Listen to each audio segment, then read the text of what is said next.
In the heart of San Francisco, a couple lost their billion-dollar fortune in just 17 days. They made 6 mistakes, each one worse than the last, but the final twist will leave you speechless. This is the story of Alfred and Katy Manderson. He's 60, she's 58.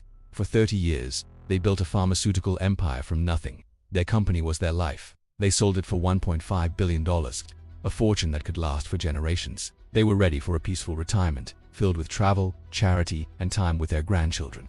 But their dream turned into a nightmare. They trusted one man with their entire fortune. His name was Julian Vance, a charismatic banker, a trusted family friend for over a decade. He promised them security, growth, and peace of mind. Instead, he delivered ruin. Let's retrace the 17 days that led to their downfall. Day 1, the deal is done. The $1.5 billion arrives in their account. The feeling is euphoric, but also overwhelming. They feel the weight of this responsibility. Alfred and Katy aren't financial experts. Their genius was in science, not stocks. They needed a guide. Julian Vance had been their personal banker for years. He handled their mortgages, their savings. He felt like family. So when he proposed to manage their newfound wealth, they didn't hesitate. They signed the papers without a second thought.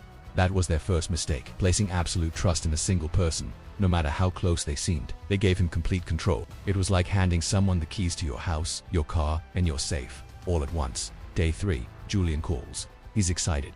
He has an exclusive opportunity, a private investment in a revolutionary tech company. High risk, he says, but with astronomical returns. He paints a picture of doubling their money in a year. Alfred is hesitant. It sounds too good to be true, but Julian is persuasive. He talks about legacy, about creating an even greater fortune for their children. He pressures them for a quick decision. The opportunity won't last.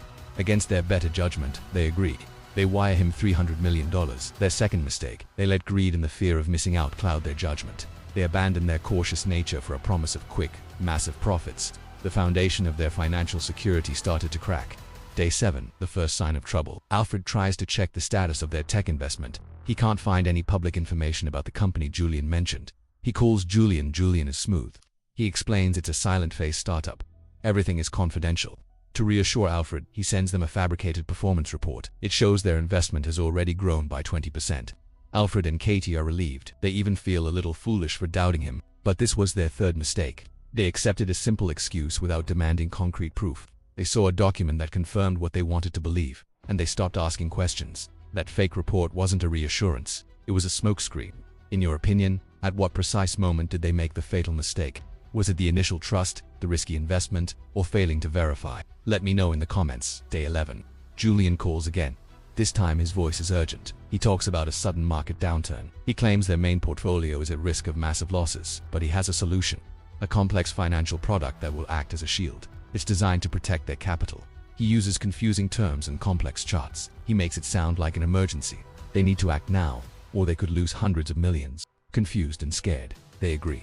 They authorize another transfer, this time for $500 million. This was their fourth mistake. They made a major financial decision based on fear. Julian created a crisis and then sold them the only solution. They didn't understand what they were buying, but they were too afraid not to. Day 14. Katy gets a strange feeling. She decides to call their old law firm, the one that handled the sale of their company, just to talk. She mentions Julian's name. The lawyer on the phone goes silent for a moment. He tells her something chilling. Julian Vance was fired from his previous bank for reckless and unauthorized trading. He has a history that was carefully hidden from them. Panic sets in. They realize they know nothing about the man controlling their entire world. This was their fifth mistake, and it was a big one. They failed to do a simple background check. A single phone call, a quick search, could have saved them. But they relied on years of casual friendship instead of professional diligence. Day 17, the final blow. Armed with this new information, they confront Julian. They demand to see their accounts, to get their money back. He drops the friendly act. His voice turns cold. He informs them that the money is gone. The tech investment was fake. The protective shield was a shell company. He had funneled every last dollar into untraceable offshore accounts. $1.5 billion vanished. They are left with nothing. Absolutely nothing. Their life's work, their family's future, destroyed in 17 days. It's the ultimate betrayal, but the story doesn't end here. The real reason behind Julian's treachery is darker than simple greed. The police investigation uncovers a shocking twist. Julian Vance wasn't the mastermind, he was a puppet. A few months before the Mandersons sold their company, Julian's family was threatened by a shadowy criminal syndicate. They had discovered his past mistakes, his vulnerabilities. They forced him to play a role. They put a gun to his head, figuratively, and ordered him to target the Mandersons. Every move he made, every word he said, was scripted by a villain lurking in the shadows. This mysterious figure knew the Mandersons were about to become incredibly wealthy. He knew Julian was their trusted banker. He orchestrated the entire scam, from the initial proposal to the final transfer. Julian was a pawn in a much larger, more terrifying game. He swindled the Mandersons to save his own family. A monstrous choice. He destroyed one family to protect another. So what's the lesson here? It's not just about money, it's about trust. The Manderson story is a brutal reminder that you should never place blind faith in a single person with your security, financial or otherwise. Always diversify your trust. Get second opinions. Ask hard questions. Do your own research. And if something feels too good to be true, it almost always is. Their fortune wasn't just stolen, it was given away, step by step, through a series of small, seemingly insignificant mistakes. This wasn't a single event, but a cascade of errors. The most dangerous threats often wear a friendly face. Every week I unravel a new story of a dramatic downfall or a surprising success. Subscribe so you don't miss the next one. Thanks for watching.